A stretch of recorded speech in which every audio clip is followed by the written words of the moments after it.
ल हजुरहरूलाई पनि ह्यापी चैते दसैँ भन्न चाहन्छौँ है। ल सबैजनालाई ह्यापी चैते दसैँ है त।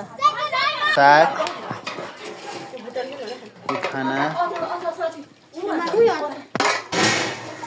अचार यो चाहिँ हाम्रो भुटान चैते दसैँको। यो चाहिँ झोल लोकल कुखुरा झोल। Happy Chaite Dashain sir. Happy Chait Dashain.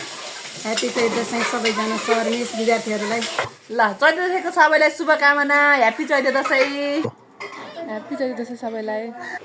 ल हामी चैते दसैँमा चाहिँ यस्तो भइरहेछ। ल हामी आज चाहिँ चैते दसैँको अवसरमा हाम्रो बालबालिकाहरूलाई मासु भात खुवाइरहेका छौँ। चैते दसैँको अवसरमा सबै नानीहरू चाहिँ बाहिरै बसेर खाइरहनु भएको छ। ल कान्छाले नि यहाँ ल्याइसक्यो। ल यहाँ मासु भात खाँदैछ। ह्यापी दसैँ छ भन ल कान्छा। कान्छाले नि भन ल ह्यापी दसैँ भन। चैत दसैँ। ए चैते दसैँ भन ल। चैत दसैँ। ल कान्छाले नि भन। कान्छाले भन ल चैते दसैँ। हेलो गाइस चैत दसैँ है।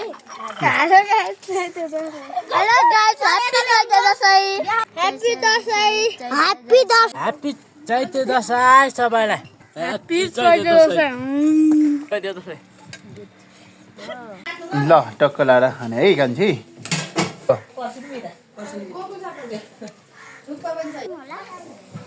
ओके हामीले चाहिँ यसरी नै चैते दसैँ मनायौँ। हजुरहरूले कसरी मनाउनु भयो लाइक कमेन्ट गरिदिनु होला। Bye see you.